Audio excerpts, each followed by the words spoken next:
Tuliskan di kolom komentar dari kota mana kalian menonton. Semoga yang like dan subscribe channel ini dimudahkan segala urusannya, dilapangkan rezekinya, disehatkan badannya, dan dikabulkan semua hajat dunia akhirat oleh Allah Subhanahu wa Ta'ala. Amin ya Rabbal Alamin. Sekarang, mari kita mulai ceritanya. Aula wisuda Universitas Bhakti Negara bergemuruh, dipenuhi tepuk tangan yang memekakkan telinga. Di atas panggung, Jagat berdiri gagah dalam toga hitamnya. Senyumnya memancarkan kelegaan yang mahal. Ia baru saja menyelesaikan pidato kelulusan yang mengharukan, memuji kekuatan sunyi yang telah menopangnya hingga mencapai titik ini. Namun, kekuatan sunyi itu kini sedang meringkuk di balik tumpukan kardus bekas di gudang mekanik, jauh di sudut tergelap kampus. Kirana menarik jaket denim usang hingga menutupi kebaya sutra mahalnya. Udara di sana lembab dan berbau oli bekas. Ia bersembunyi seperti tikus di hari yang harusnya menjadi puncak martabatnya. Ponsel di genggamannya bergetar, memantulkan cahaya redup ke wajahnya yang pucat. Sore ini tepat. Jangan coba-coba lari dari kami. Kirana menelan ludah, tenggorokannya terasa kering. Ia tahu Bima tidak pernah main-main. Utang yang ia ambil 3 bulan lalu demi menutupi tunggakan semester akhir Jagat dan biaya upacara yang membengkak, kini telah menjadi rantai besi yang mencekik. Ia mencoba berdiri, namun suara deru motor yang mendekat di area parkir gudang membuatnya kembali ambruk. Kau yakin dia di sini, Bim? Suara itu terdengar berat, seperti batu yang diseret di atas semen. Di sini, jawab Bima. Suaranya serak dan dingin. Dia pikir bisa lari dari kita setelah semua yang sudah kau ambil. Kirana merangkak mundur. Kakinya tersangkut tumpukan besi tua. Ia menjerit tertahan. Dalam kepanikan, dompet kulitnya terlepas dan jatuh di genangan air kotor. Ia tidak berani mengambilnya. Ia hanya terus merangkak, memaksa tubuhnya yang gemetar masuk ke dalam celah sempit, menuju ruang mekanik yang lebih gelap. Cak, sialan, desis Bima di luar. Cari dia, jangan sampai lolos. Kirana berhasil masuk, terengah-engah. Ia menyentuh betisnya, merasakan perih yang tajam. Saat ia menarik tangannya, ada darah kental di sana. Ia menangis tanpa suara. Air matanya bercampur debu.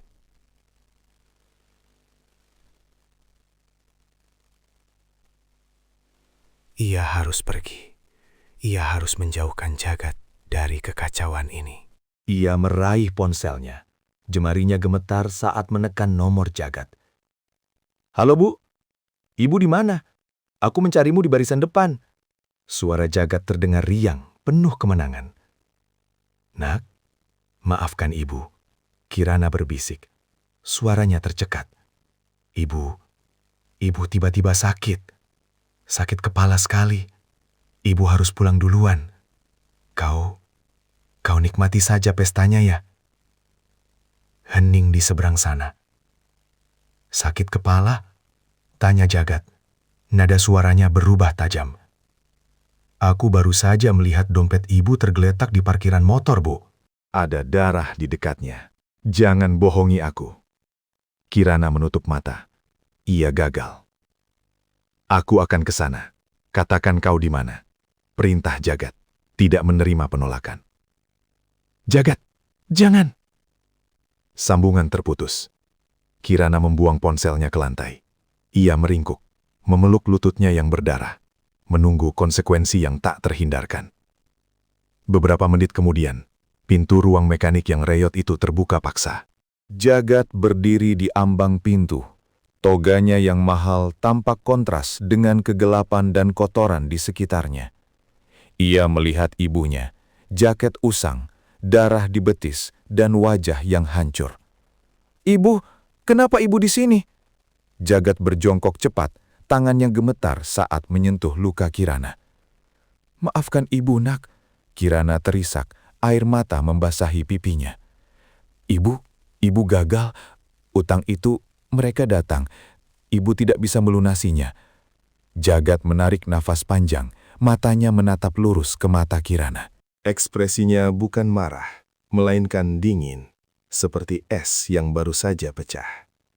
"Gagal apa, Bu?" "Gagal melunasi utang." "Aku tahu soal utang itu," kata Jagat, suaranya rendah dan terkontrol. "Aku tahu sejak 2 tahun lalu, saat surat peringatan itu datang." Kirana mendongak, terkejut.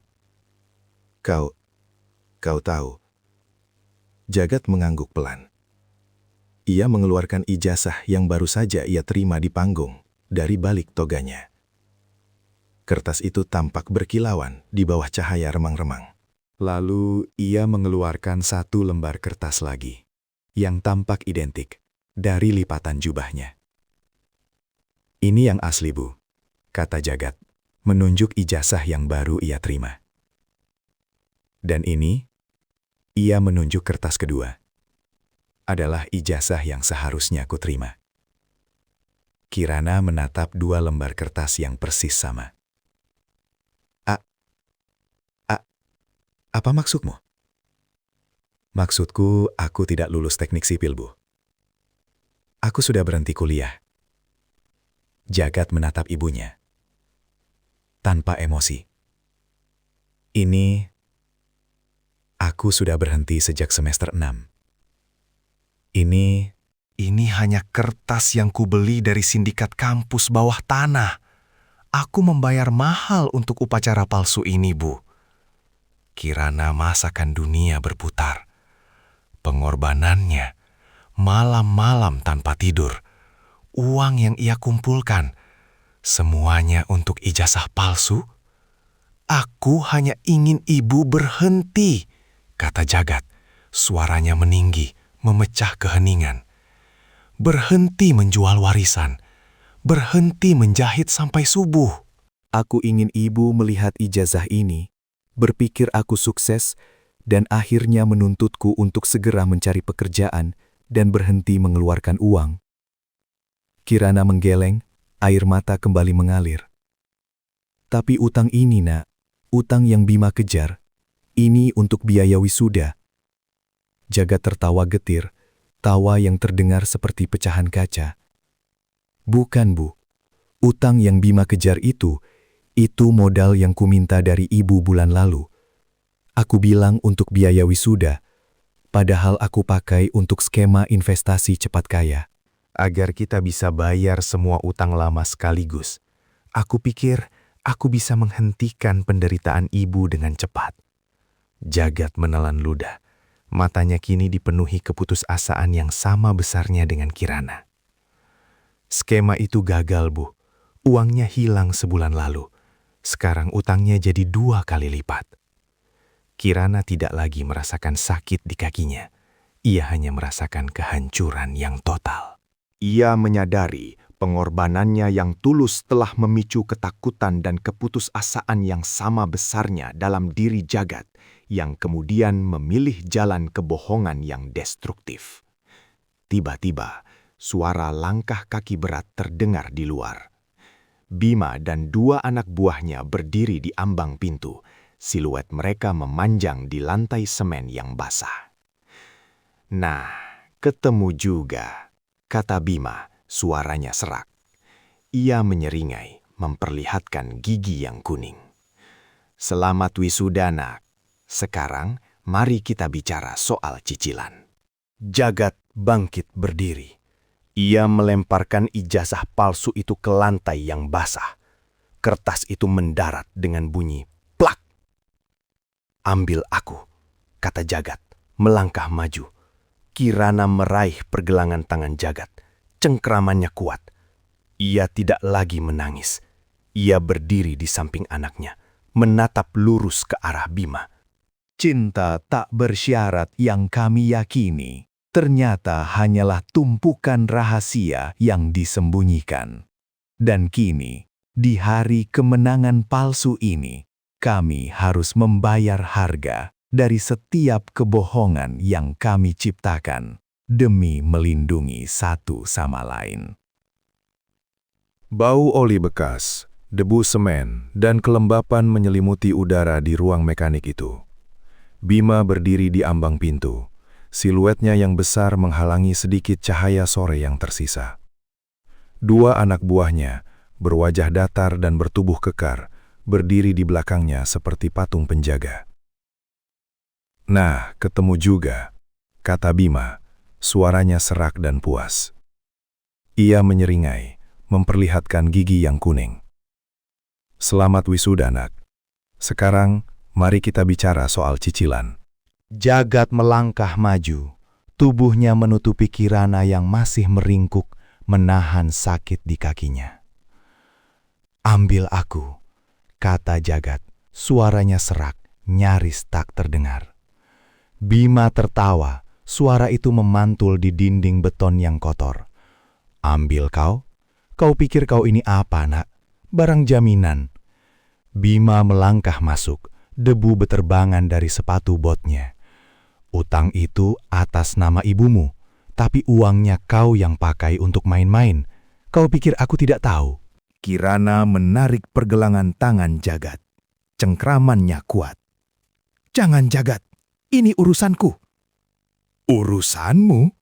Bima mengibaskan tangannya, menunjuk ke arah Kirana. "Kau sudah janji, Kirana. Cicilan kedua hari ini.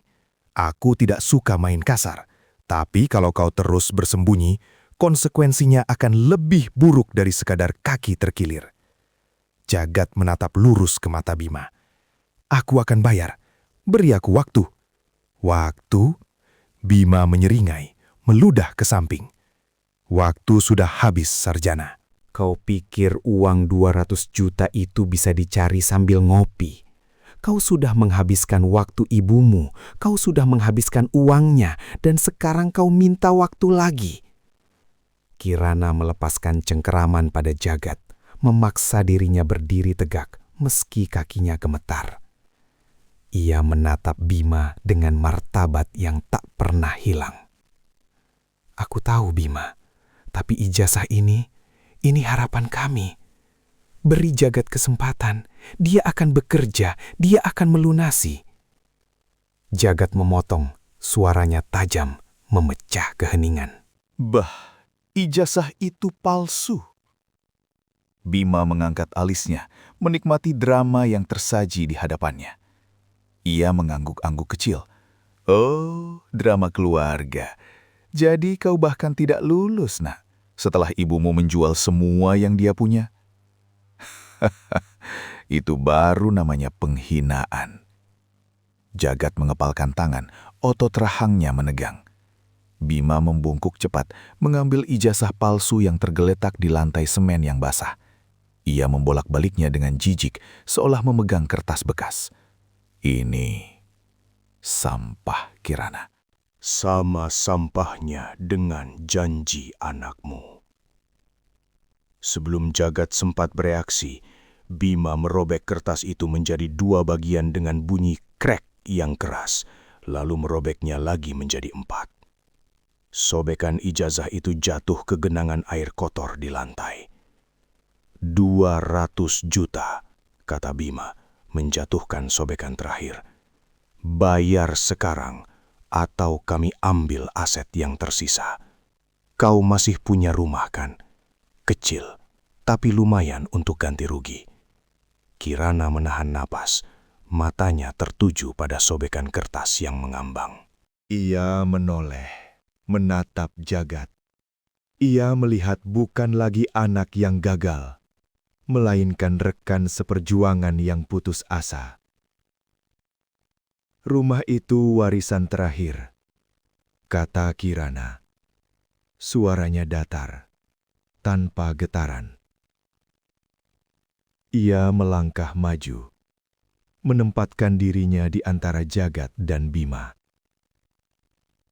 Ambil aku, Bima. Aku yang akan bekerja untukmu. Aku yang akan menjahit sampai mati. Tapi jangan sentuh rumah itu. Dan jangan sentuh anakku. Jagat menggeleng kuat. Tidak, Bu. Aku yang akan ikut. Aku yang membuat kekacauan ini. Bima menyilangkan tangan di dada, menyeringai lebar. Aduh, romantis sekali. Sayangnya, aku butuh uang, bukan drama. Kalian berdua ikut. Atau, Kirana, kau serahkan sertifikat rumah itu sekarang juga. Pilihanmu. Kirana menghela napas panjang. Bau oli dan debu memenuhi paru-parunya. Ia meraih tangan Jagat, menggenggamnya erat. Cengkraman yang dingin dan pasti. Mereka berdiri berdampingan. Dua orang yang baru saja kehilangan segalanya. Bukan karena kemiskinan, melainkan karena kebohongan yang dibangun atas dasar cinta. Bima memberi isyarat kepada anak buahnya. Dua pria kekar itu bergerak maju, menutup jarak. Kami telah berjuang untuk martabat yang palsu, dan kini kami harus membayar harga yang nyata, pikir Kirana, menatap lurus ke depan.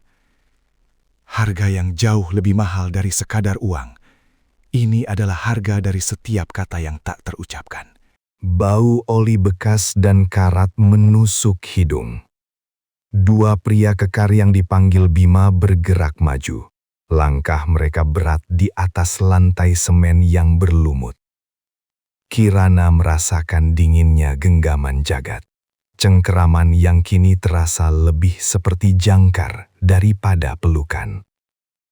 Bima berdiri tegak. Bayangannya memanjang di bawah lampu neon yang berkedip-kedip, menutupi mereka berdua. Aku tidak punya waktu untuk drama keluarga, Kirana, kata Bima. Suaranya rendah dan tajam. Ia menunjuk ke arah sobekan ijazah yang mengambang di genangan air kotor. Sertifikat rumah itu sekarang.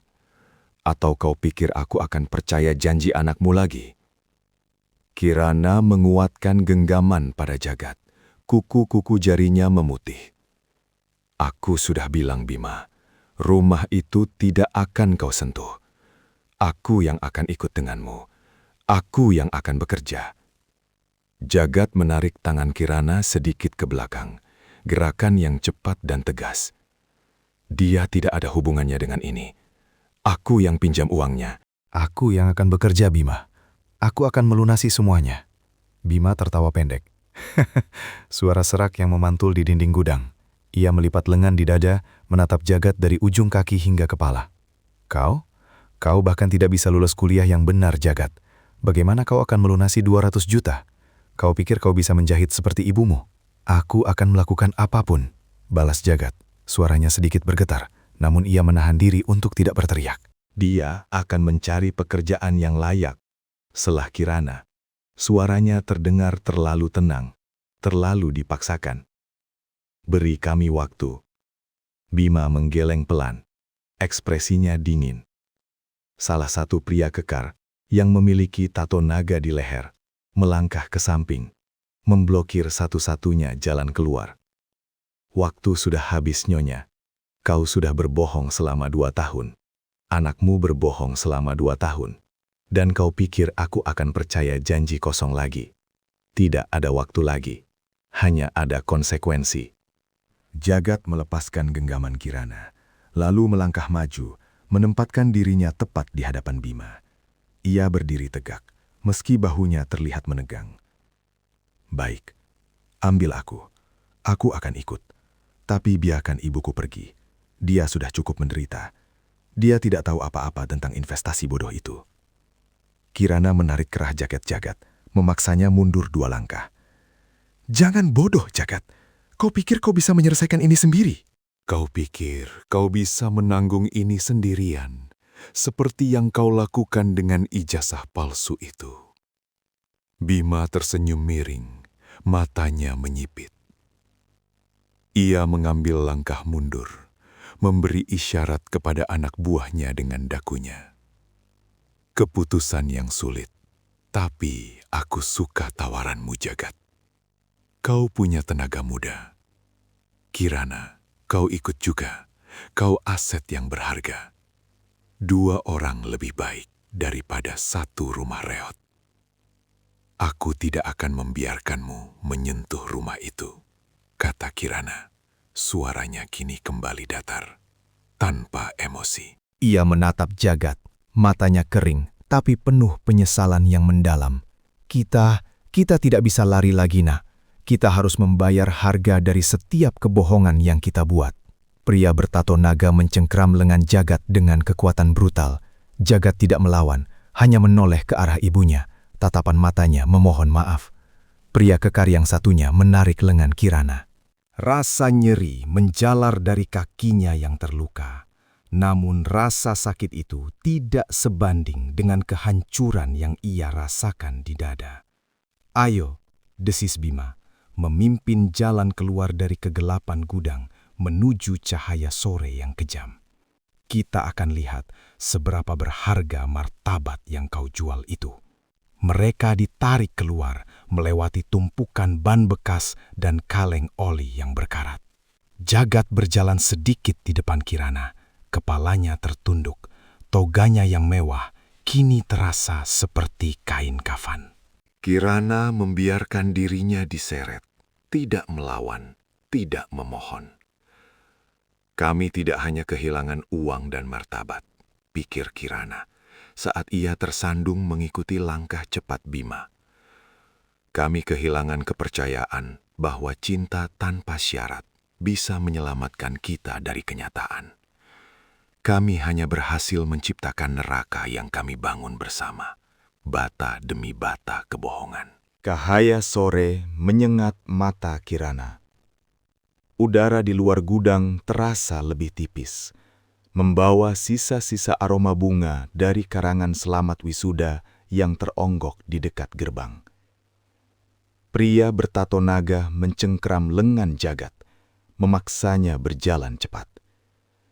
Toga Jagat terseret di atas aspal kasar, meninggalkan garis hitam tipis. Bima berjalan di depan, langkahnya santai, seolah membawa 2 karung beras curian, bukan seorang ibu dan anak yang baru saja merayakan kebohongan terbesar mereka. Kau lihat Kirana, kata Bima tanpa menoleh. Suaranya terdengar jernih dan dingin di tengah riuh rendah suara mahasiswa yang berfoto di kejauhan. Ini yang namanya efisiensi. Kita menghemat waktu, menghemat tenaga. Tidak perlu drama penggusuran, tidak perlu surat-surat pengadilan yang membuang banyak kertas. Kirana tersentak saat pria kekar di belakangnya menarik lengannya lebih keras, memaksanya mengimbangi langkah Jagat. Rasa nyeri menjalar dari pergelangan kaki yang terkilir. Ia menahan napas, tidak mengeluarkan suara. "Lepaskan ibu saya," desis Jagat, berusaha menarik lengannya dari cengkraman pria bertato itu. Ia menoleh ke belakang, menatap Kirana. Dia tidak ada hubungannya dengan ini. Aku yang minta uang itu. Aku yang menjanjikan pengembalian cepat. Aku yang gagal. Bima berhenti di samping sebuah SUV hitam yang diparkir jauh dari keramaian utama. Ia mengeluarkan kunci dari saku celananya yang rapi. "Oh, kau gagal." Bima tertawa pendek, kering. "Aku tahu itu, Nak. Semua orang yang datang padaku selalu merasa mereka akan jadi pengecualian. Mereka pikir mereka lebih pintar dari sistem. Tapi kau punya bakat unik. Kau gagal, tapi kau berhasil membuat ibumu percaya kau sukses selama 2 tahun. Itu bakat yang mahal." Jagat menunduk. Matanya terpaku pada ujung sepatu pantofelnya yang berdebu. "Aku akan bekerja," kata Jagat. Suaranya serak. "Aku akan melunasi semuanya. Beri aku waktu. Aku akan melakukan apapun." "Waktu?" Bima membuka pintu belakang mobil. Gerakan tangannya mengundang. Waktu adalah uang, Jagat, dan kau sudah menghabiskan banyak waktu ibumu. Sekarang, kau harus membayar waktu itu dengan tenaga. Masuk. Kirana menarik kerah Jagat dari belakang. Jangan bernegosiasi, Jagat, katanya pelan. Suaranya hampir hilang di telan angin. Kau pikir dia akan memberimu kesempatan? Dia hanya ingin melihat kita memohon. Jangan berikan dia kepuasan itu. Bima menyandarkan bahunya ke bingkai pintu mobil. Ibumu benar. Aku tidak tertarik pada janji-janji kosong. Aku tertarik pada aset. Dan saat ini, asetku adalah kalian berdua. Masuk, Kirana. Jangan buat aku harus menggunakan cara yang lebih tidak sopan. Pria kekar itu mendorong punggung Kirana. Kirana tersandung, namun berhasil menahan diri agar tidak jatuh. Ia menatap Bima, matanya kosong. Aku hanya ingin tahu, kata Kirana. Suaranya kembali datar, mengabaikan rasa sakit di kakinya. Ijazah palsu itu, apa kau tahu tentang itu juga? Bima mengangkat bahu, ekspresinya bosan. Tentu saja, kami tahu semua tentang klien kami. Kami tahu kau menjual rumah warisanmu. Kami tahu kau menjahit sampai subuh. Kami tahu Jagat membeli selembar kertas seharga 30 juta. Itu adalah investasi yang buruk, Kirana. Tapi itu bukan urusanku. Urusanku adalah uang yang kau pinjam untuk biaya wisuda, yang ternyata dia gunakan untuk skema investasi bodohnya. Jagat mengepalkan tangannya. Aku melakukan itu untuk menghentikanmu, Bu. Aku ingin kau berhenti berkorban. Aku ingin kau melihat ijazah itu dan berkata, cukup. Dan kau pikir kebohongan akan menghentikan kebohongan. Kirana menatap Jagat. Air mata yang seharusnya tumpah di gudang kini mengering, meninggalkan rasa asin di tenggorokannya. Kau pikir aku tidak tahu kau menderita. Kau pikir aku tidak melihat kau menahan diri setiap kali aku bilang, semua baik-baik saja. Aku hanya ingin kau bangga, bisik Jagat. Aku bangga padamu, Nak, kata Kirana. Suaranya bergetar sedikit. Aku bangga pada anak yang bekerja keras, bukan pada anak yang membeli kebohongan. Bima berdeham keras. Drama keluarga sudah selesai. Kita harus pergi sebelum lalu lintas padat. Masuk sekarang. Atau aku akan pastikan ijazah palsu itu menjadi bukti di pengadilan bahwa kau melakukan penipuan. Anak buah Bima mencengkeram Jagat dan mendorongnya masuk ke kursi belakang. Jagat tersentak, namun tidak melawan. Ia hanya menoleh ke arah Kirana. Tatapan matanya memohon maaf. Kirana menghela napas panjang. Sebelum ia membungkuk dan masuk ke dalam mobil. Ia duduk di samping Jagat. Pria kekar itu menutup pintu dengan bunyi blam yang memekakkan.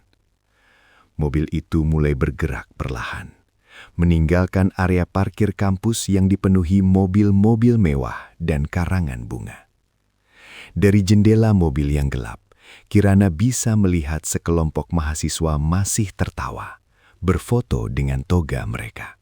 Mereka tampak begitu nyata, begitu bahagia. Jagat meraih tangan Kirana di kegelapan mobil. Tangannya dingin dan gemetar. Kirana membalas genggaman itu erat. Kami tidak hanya membayar utang uang, pikir Kirana. Saat mobil itu melaju kencang meninggalkan gerbang kampus. Kami membayar utang kejujuran. Dan harga dari kebohongan yang kami ciptakan ternyata jauh lebih mahal daripada seluruh biaya kuliah yang pernah ada. Mobil sedan hitam itu melaju kencang, membelah keramaian sore yang baru saja dimulai. Di dalam, suasana terasa lebih padat daripada kemacetan di luar. Bunyi blam pintu mobil yang ditutup Bima masih menggema di telinga Kirana. Ia duduk tegak di jok belakang, jaket usang yang ia kenakan terasa panas dan menyesakkan di balik kebaya wisuda yang kini terlipat di pangkuannya. Di sebelahnya, Jagat menunduk. Tangan mereka masih bertautan erat. Namun genggaman itu kini terasa seperti rantai, bukan lagi dukungan. Bima, yang duduk di kursi penumpang depan, menyalahkan sebatang lokok. Asapnya memenuhi kabin, menciptakan kabut tipis yang menyamarkan wajahnya yang keras. "Jangan coba-coba main drama lagi di mobilku," kata Bima. Suaranya rendah dan serak, tanpa menoleh. Ia mengembuskan asap ke arah kaca depan. Kirana menarik tangannya dari Jagat. Gerakan itu cepat dan penuh rasa malu. Ia menggeser duduknya sedikit menjauh, seolah jarak fisik bisa memisahkan mereka dari kebohongan yang baru saja terkuak. "Kita menuju tempat yang lebih nyaman," lanjut Bima, "untuk bicara soal angka dan konsekuensi." Jagat mengangkat wajahnya, matanya merah dan bengkak. Ia menatap punggung Bima yang lebar. "Berapa yang harus kami bayar?" tanya Kirana. Suaranya bergetar, berusaha terdengar berwibawa. Bima tertawa kecil, tawa yang kering dan meremehkan. "Kau masih bicara bayar, Nyonya. Setelah semua ini, utangmu sudah beranak pinak tahu. Bunga harian itu bukan untuk main-main." Jagat mengepalkan tangan di lututnya. "Ini salahku. Aku yang akan tanggung. Aku yang pinjam uang itu. Aku yang akan bekerja. Aku akan..." "Kau?" Bima mematikan rokoknya di asbak mobil dengan gerakan kasar. Ia menoleh ke belakang, matanya menyipit, meneliti Jagat dari ujung kepala hingga ujung kaki.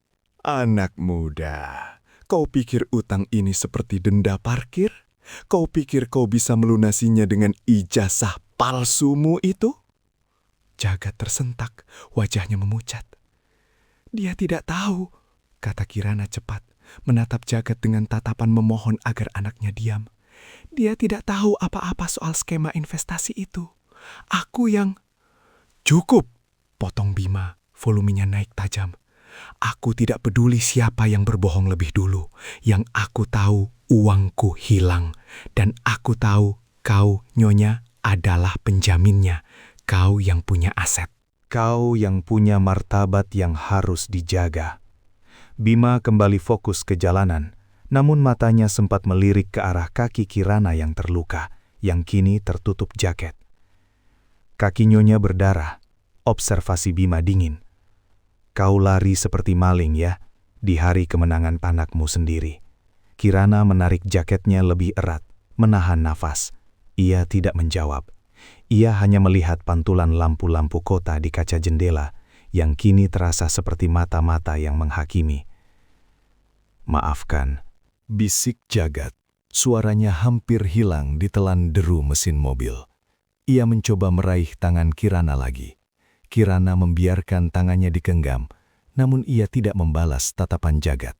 Ia menatap lurus ke depan, ke arah kegelapan yang menanti mereka. "Aku tidak tahu mana yang lebih sakit," kata Kirana. Suaranya datar, tanpa emosi. "Utang ini atau toga itu?" Jagat menundukkan kepalanya lagi, bahunya merosot. Ia tahu ibunya tidak sedang membicarakan uang. Ia sedang membicarakan 2 tahun kebohongan yang ia ciptakan, yang kini menghancurkan semua yang tersisa. "Aku hanya ingin kau berhenti berkorban," Jagat bergumam, suaranya penuh penyesalan. "Dan aku hanya ingin kau jujur," balas Kirana. Akhirnya menoleh. Matanya tidak marah, hanya lelah. "Kau pikir aku tidak tahu kau menderita? Kau pikir aku tidak melihat kau menahan diri setiap kali aku bilang, 'Semua baik-baik saja'?" Mobil itu berbelok tajam, meninggalkan jalan raya utama dan memasuki area industri yang gelap, dipenuhi gudang-gudang besar dengan pagar kawat berduri. Udara di sini berbau karat dan debu. "Kita sampai," kata Bima, mematikan mesin mobil. Keheningan yang tiba-tiba terasa memekakkan. Anak buah Bima yang duduk di kursi pengemudi, seorang pria bertubuh besar dengan tato di leher, segera turun dan membuka pintu belakang. Keluar, perintah pria itu singkat. Jagat segera membuka pintu dan melangkah keluar, kakinya gemetar. Ia berbalik untuk membantu Kirana, namun Bima sudah berdiri di samping mobil, menghalangi.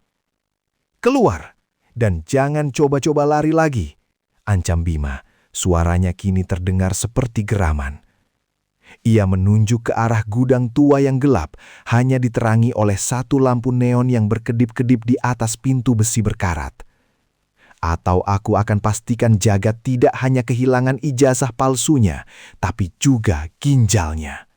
Ancaman itu menusuk Kirana lebih dalam daripada rasa sakit di kakinya. Ia menarik nafas panjang. Sebelum melangkah keluar dari mobil, ia berdiri di samping Jagat, merasakan dinginnya aspal di bawah sepatu haknya yang kini terasa tidak pantas. Jagat meraih tangan ibunya. Kali ini, Kirana membalas genggaman itu dengan kekuatan penuh. Mereka berjalan berdampingan menuju pintu besi berkarat. Bayangan mereka memanjang dan menari-nari di bawah cahaya neon yang sekarat. Kami tidak pernah jujur tentang cinta kami, pikir Kirana, saat pintu gudang itu terbuka dengan bunyi derit yang memilukan. Kami hanya jujur tentang kehancuran kami. Dan sekarang, kami harus membayar harga untuk keduanya. Gudang itu berbau apek, campuran debu tua, oli bekas, dan kelembapan yang menusuk tulang. Satu-satunya penerangan berasal dari lampu neon yang berkedip-kedip di atas pintu, membuat bayangan mereka tampak seperti hantu yang menari di dinding semen yang retak. Bima berjalan santai ke tengah ruangan, menarik kursi lipat yang entah dari mana asalnya, dan duduk. Ia tampak seperti seorang direktur yang sedang menunggu laporan, bukan rentenir yang baru saja mengancam nyawa. "Duduklah, Nyonya Kirana," kata Bima. Nadanya tenang, terlalu tenang. Ia menunjuk ke tumpukan karung goni di sudut. "Kita perlu bicara tentang angka. Angka yang jauh lebih besar daripada biaya wisuda palsu anakmu ini." Kirana tidak bergerak. Ia masih menggenggam tangan Jagat, merasakan dinginnya keringat di telapak tangan anaknya. Jagat, yang mengenakan toga kebanggaannya beberapa jam lalu, kini tampak seperti anak kecil yang tertangkap basah mencuri permen. "Aku sudah bilang," kata Jagat, suaranya serak. Ia melangkah sedikit di depan Kirana, mencoba menutupi ibunya. "Aku akan bekerja, aku akan melunasi semuanya. Beri kami waktu." Bima tertawa, suara tawanya kering dan bergema di ruangan kosong itu. "Waktu? Waktu adalah uang, Jagat. Dan kau sudah menghabiskan waktu ibumu, uang ibumu, dan sekarang kau menghabiskan kesabaranku." Bima mengeluarkan gulungan ijazah palsu dari saku jasnya, menggoyangkannya di udara. "Ini, sampah ini." Kau pikir aku tidak tahu kau sudah putus kuliah 2 tahun lalu? Kau pikir aku tidak tahu kau membeli ini dari sindikat di belakang kampus? Kirana merasakan lututnya lemas. Ia tidak melihat ijazah itu. Ia hanya melihat Jagat yang kini menunduk, bahunya merosot. "Apa?" Kirana berbisik, suaranya hampir hilang di telan keheningan gudang. Ia menarik Jagat mundur sedikit, memaksa anaknya menatapnya. "Aku tidak ingin kau tahu," kata Jagat, matanya memerah. "Aku tidak ingin kau terus berkorban." "Aku melihatmu, Bu. Aku melihatmu menjahit sampai subuh. Aku melihatmu menjual kalung peninggalan nenek. Aku ingin kau berhenti." "Jadi kau memilih berbohong?" Kirana menekan kata itu. Tidak ada amarah, hanya kekecewaan yang mendalam. Ia melepaskan genggaman tangan Jagat, dan rasa dingin segera menjalar di antara mereka. Bima berdeham keras. Drama keluarga selesai. Mari kita kembali ke inti masalah. Utang yang sekarang Nyonya, 200 juta. Itu bukan untuk biaya wisuda. Itu adalah modal yang diminta Jagat darimu 3 bulan lalu untuk skema investasi cepat kaya yang ia yakini akan melunasi semua utang lama kalian. Kirana menoleh ke arah Jagat, matanya melebar. Ia ingat, 3 bulan lalu, Jagat memang meminta sejumlah besar uang, mengatakan itu adalah biaya tak terduga untuk proyek akhir yang sangat penting. Kirana menjual sisa tanah warisan untuk itu. Kau menggunakan uang itu untuk investasi? Kirana bertanya, suaranya bergetar. Jagat menangguk. Air mata mulai menetes. Aku pikir aku bisa melunasi semuanya sekaligus. Aku pikir aku bisa membuatmu bangga. Aku pikir aku bisa menghentikan penderitaanmu. Tapi itu gagal. Uangnya hilang. Dan utangnya jadi lebih besar. Keheningan menyelimuti mereka. Kirana tidak menangis. Ia hanya berdiri tegak, memproses fakta bahwa pengorbanannya yang tulus selama bertahun-tahun telah melahirkan seorang anak yang begitu putus asa, sehingga ia membangun kebohongan di atas kebohongan, hanya untuk menghentikan pengorbanan itu. Kau tidak perlu berbohong, Nak, kata Kirana. Suaranya kini kembali berwibawa, meskipun pelan. Kau hanya perlu jujur. Jujur bahwa kau lelah. Jujur bahwa kau tidak sanggup. Aku akan memelukmu. Aku akan bilang, kita hadapi bersama. Tapi kau memilih jalan ini. Aku ingin kau berhenti berkorban. Jagat berteriak, frustrasi. Ia mengusap wajahnya kasar. Aku ingin kau melihat ijazah ini, palsu atau tidak, dan bilang, selesai, sekarang giliranmu bekerja. Aku ingin kau berhenti mengeluarkan uang. Bima mendengus, bangkit dari kursinya. Aku tidak peduli siapa yang berkorban dan siapa yang berbohong. Aku hanya peduli siapa yang membayar, dan waktu sudah habis. Ia memberi isyarat kepada anak buahnya yang berdiri di dekat pintu. Pria bertato di leher itu melangkah maju, tangannya masuk ke saku jaket. 200 juta, sekarang, tuntut Bima. Suaranya kini dingin dan mengancam. Atau aku akan ambil jaminan yang lebih berharga daripada ijazah palsu ini.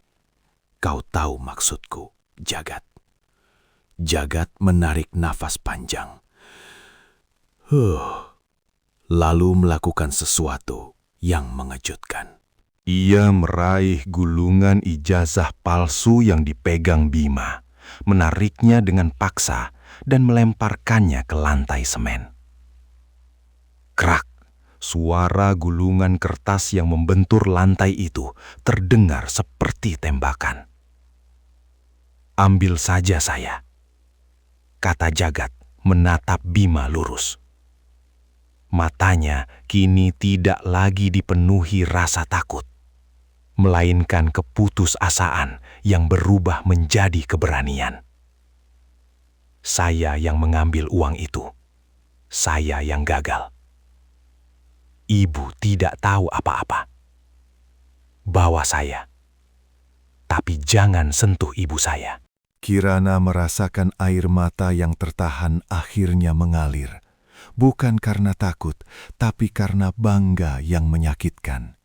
Anaknya akhirnya memilih kejujuran di saat yang paling buruk. Tidak, kata Kirana, suaranya tegas. Ia melangkah maju, berdiri bahu-membahu dengan Jagat. Ia meraih tangan Jagat lagi, kali ini genggaman itu adalah janji. Utang ini milik kami berdua, kebohongan ini milik kami berdua. Kami yang akan membayarnya. Bima menyeringai, menunjukkan gigi yang sedikit kuning.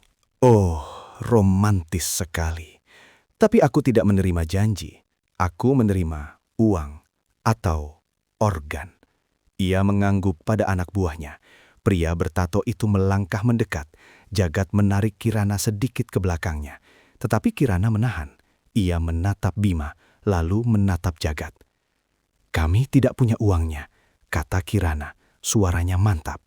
"Tapi kami punya martabat, dan kami akan membayarnya. Beri kami waktu 1 minggu. Kami akan menjual apapun yang tersisa. Tapi jika kau menyentuh anakku..." 1 minggu? Bima tertawa terbahak-bahak. "Kau pikir aku ini bank? Aku ini Bima. Aku tidak memberi tenggat waktu. Aku memberi konsekuensi." Jagat melepaskan tangan Kirana, siap menghadapi pukulan pertama. Namun, Kirana meraih kerah jas Jagat, menariknya mendekat, dan berbisik di telinganya. "Jangan lari lagi, nak. Kita hadapi ini bersama." Ia kemudian menoleh kembali ke Bima, berdiri tegak di tengah gudang yang gelap.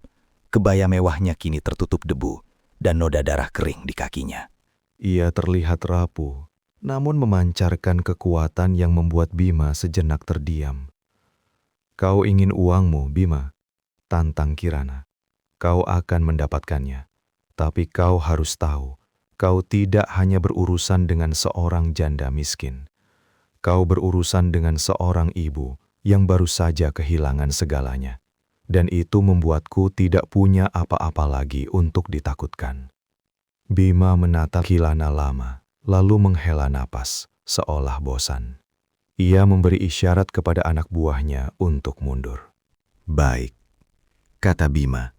Suaranya kembali datar. 1 minggu.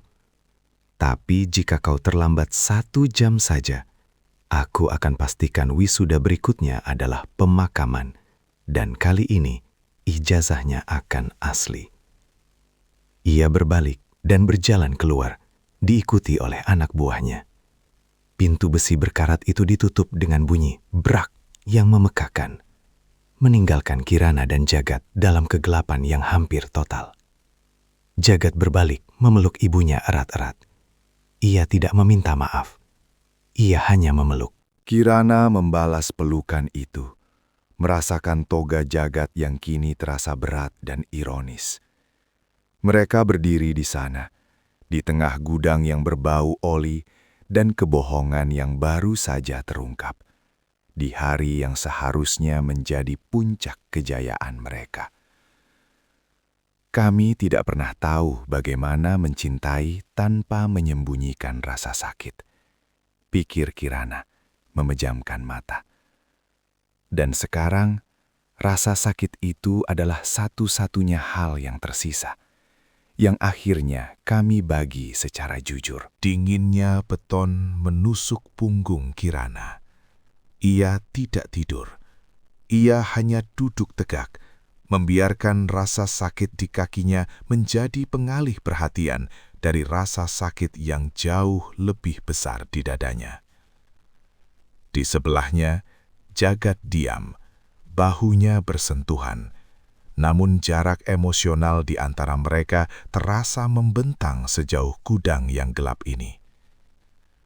Tepat ketika bunyi tetesan air dari atap yang bocor mencapai ritme yang konstan, suara gerungan mesin diesel memecah keheningan.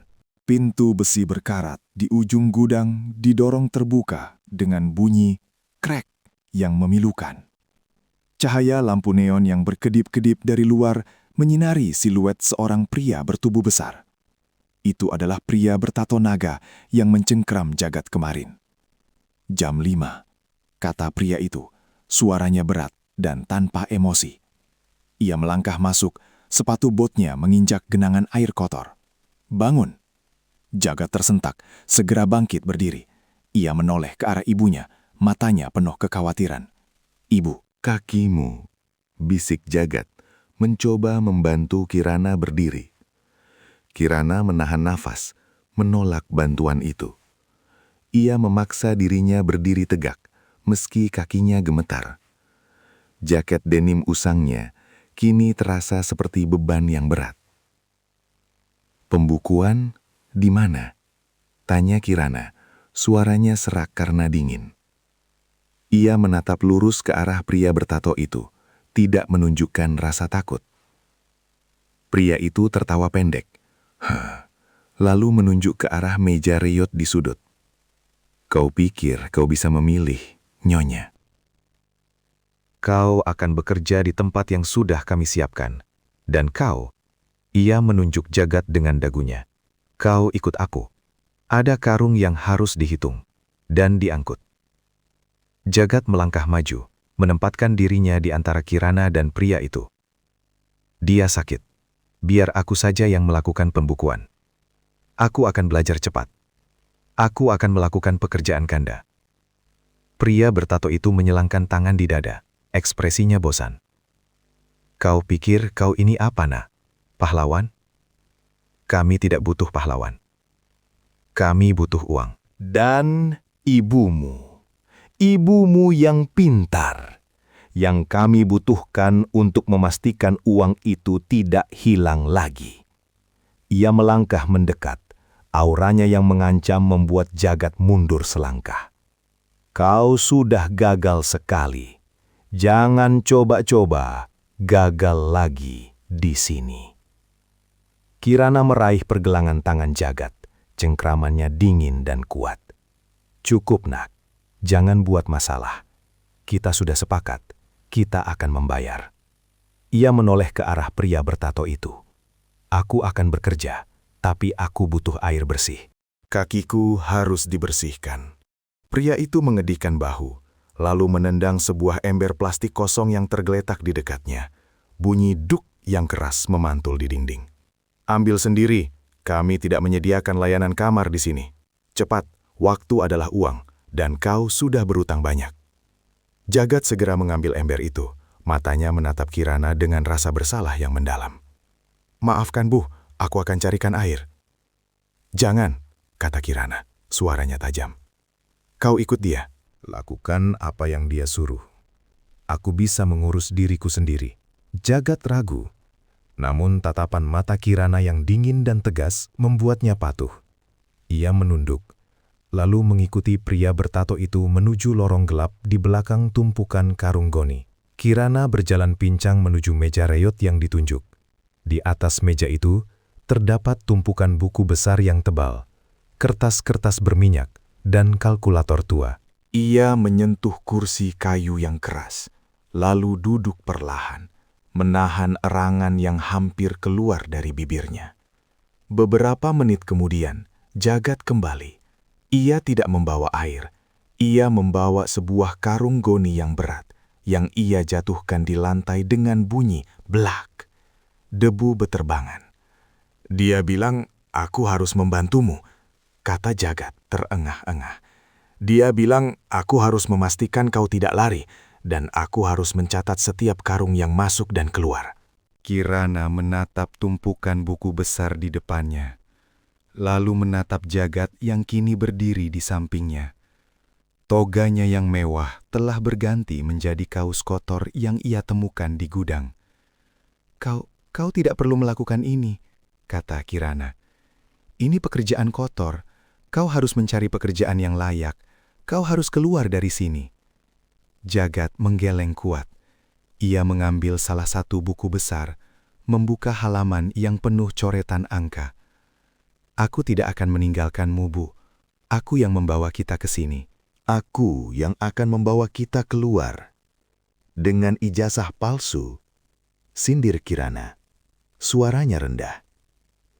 Ia mengambil pulpen yang tergeletak di meja. Ujungnya sudah tumpul. Kita tidak bisa keluar dari sini dengan kebohongan, Jagat. Kita hanya bisa keluar dengan kerja keras dan kejujuran. Jagat menelan ludah. Ia melihat ke arah pintu masuk. Tempat pria bertato itu kini berdiri, mengawasi mereka dari kejauhan. Aku akan mulai menghitung karung, kata Jagat. Suaranya kembali datar. Ia mengambil selembar kertas dan mulai mencatat. Kirana membuka buku besar itu. Angka-angka di dalamnya rumit, penuh dengan bunga majemuk dan denda harian yang mencekik.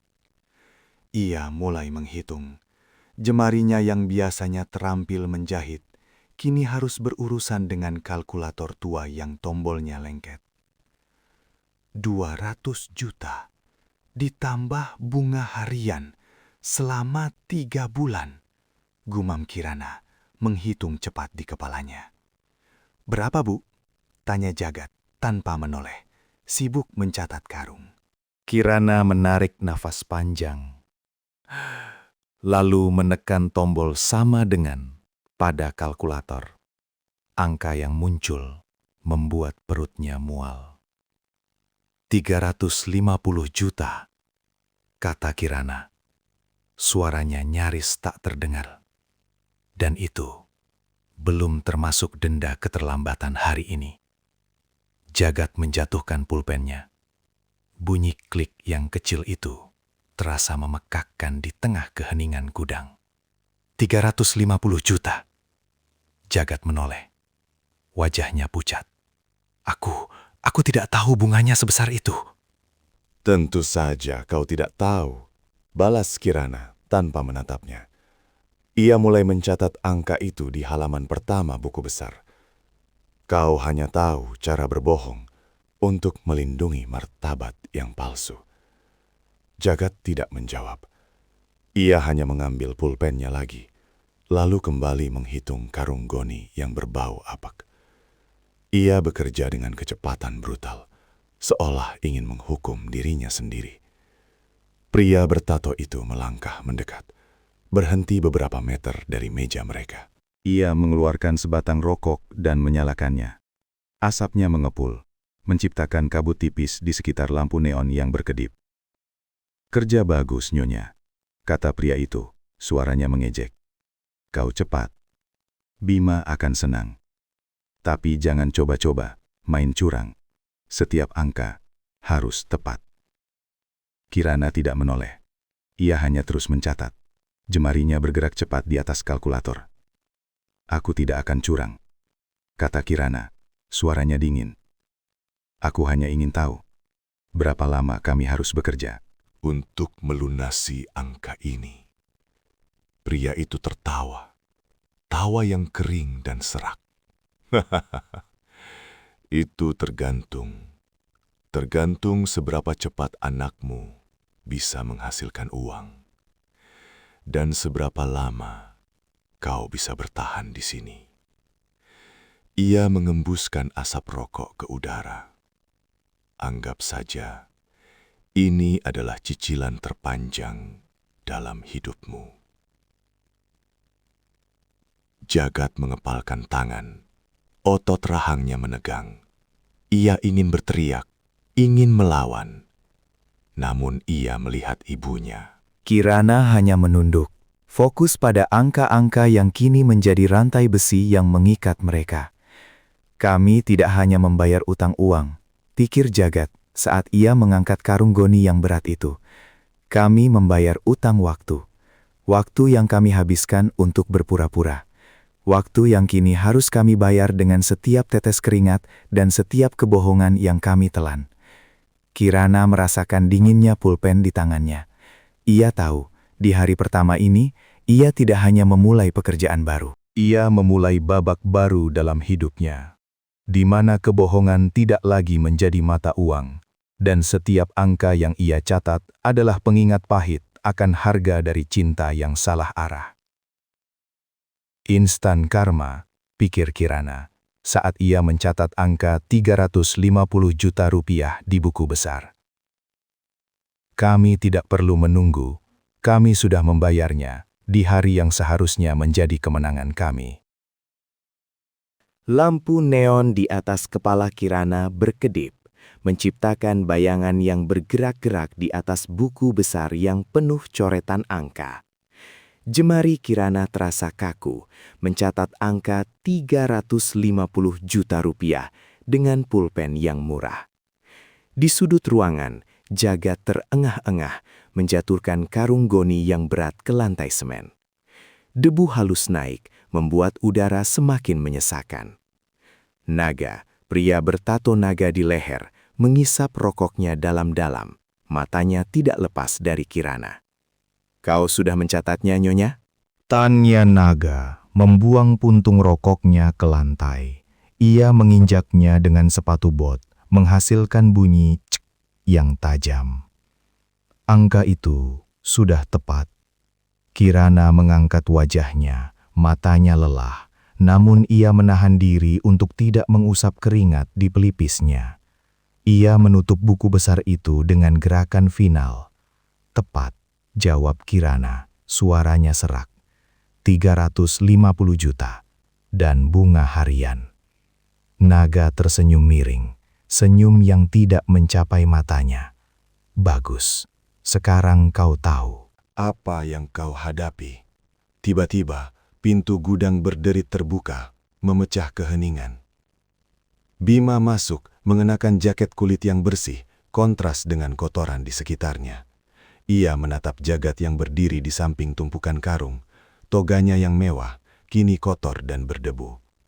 Jagat berjalan mendekat, keringat membasahi kemejanya. "Berapa lama kami harus bekerja di sini?" tanya Jagat, suaranya berat. Ia mengepalkan tangan. "Berapa harga per karung goni ini? Kami bisa bekerja lebih cepat." Bima tertawa pendek.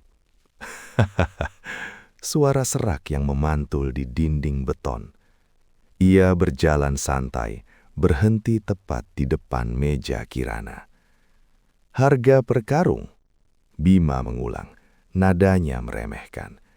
Ia mencondongkan tubuhnya ke depan, menatap Jagat dari balik meja. "Kau pikir ini pabrik, sarjana? Ini bukan soal harga per karung, Jagat. Ini soal jaminan." Kirana berdiri tegak, memaksakan martabatnya kembali. "Kami sudah bekerja, kami sudah menunjukkan niat baik. Berapa yang harus kami bayar?" "Untuk keluar dari sini, Bima?" Bima menggeleng pelan. Ia mengeluarkan amplop coklat tebal dari saku jaketnya. Amplop itu tampak bersih dan formal, sangat tidak cocok dengan suasana gudang. Ia meletakkannya di atas buku besar Kirana. "Kau tidak mengerti, Kirana," kata Bima, matanya menyipit. "Utang ini bukan hanya uang. Ini harga dari martabatmu dan harga dari kebohongan anakmu." Ia mengetuk amplop itu dengan jari telunjuknya. "Aku sudah siapkan suratnya." "Tanda tangani surat kuasa jual rumah itu, dan kalian bebas. Aku akan anggap utang ini lunas." Jagat tersentak. Ia melangkah maju, bahunya menabrak meja. "Tidak!"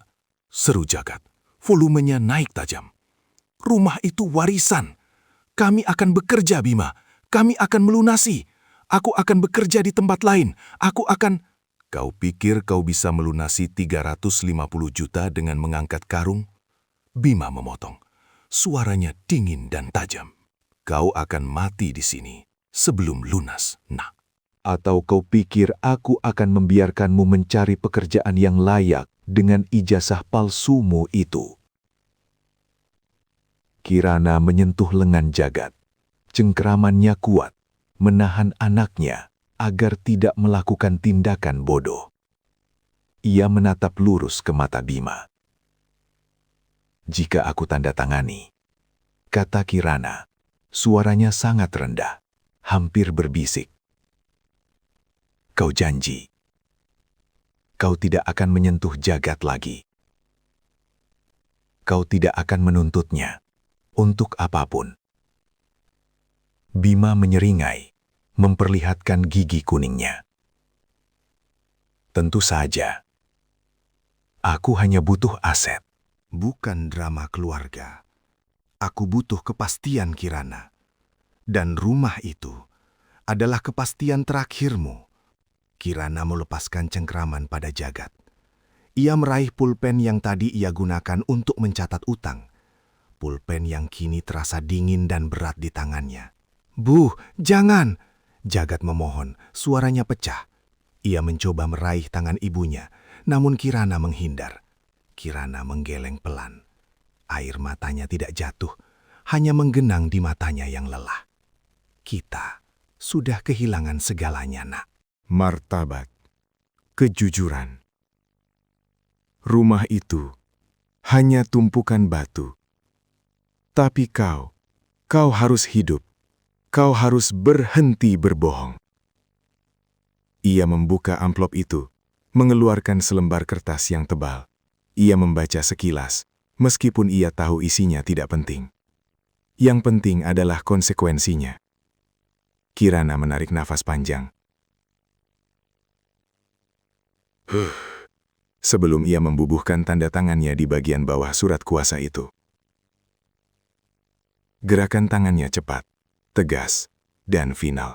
Bima mengambil amplop itu, memeriksanya sekilas. Matanya memindai tanda tangan Kirana. Ia tersenyum puas, melipat kertas itu kembali ke dalam amplop. "Kerja bagus, Kirana," kata Bima. Nada suaranya kini kembali santai, seolah baru saja menyelesaikan transaksi bisnis yang menguntungkan. Ia memasukkan amplop itu ke dalam jaketnya. "Kau membuat keputusan yang cerdas. Naga, antar mereka keluar.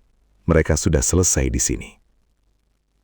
Naga mematikan rokoknya dan memberi isyarat dengan dagunya ke arah pintu. Jagat menatap ibunya. Matanya dipenuhi keputusasaan dan rasa bersalah yang tak terhingga. Kirana hanya menatap pulpen di tangannya, yang kini ia letakkan kembali di atas meja. "Ayo nak," kata Kirana. Suaranya datar. Ia berjalan mendahului Jagat, menuju pintu gudang yang berkarat. Mereka berjalan keluar, meninggalkan bau oli dan debu, menuju cahaya sore yang mulai meredup. Bima dan Naga berdiri di ambang pintu, mengawasi mereka pergi. Jagat menyusul ibunya, berjalan di sampingnya. Ia meraih tangan Kirana, menggenggamnya erat. Kali ini, Kirana membalas genggaman itu, cengkeraman yang dingin dan pasti. Mereka berjalan menjauh dari gudang, meninggalkan sisa-sisa kebohongan yang telah mereka ciptakan. "Kami tidak hanya menjual rumah," pikir Kirana saat ia merasakan dinginnya genggaman Jagat. "Kami menjual ilusi bahwa kami bisa melindungi satu sama lain dengan kebohongan. Dan harga dari kebebasan ini adalah kehancuran total yang kami bayar bersama."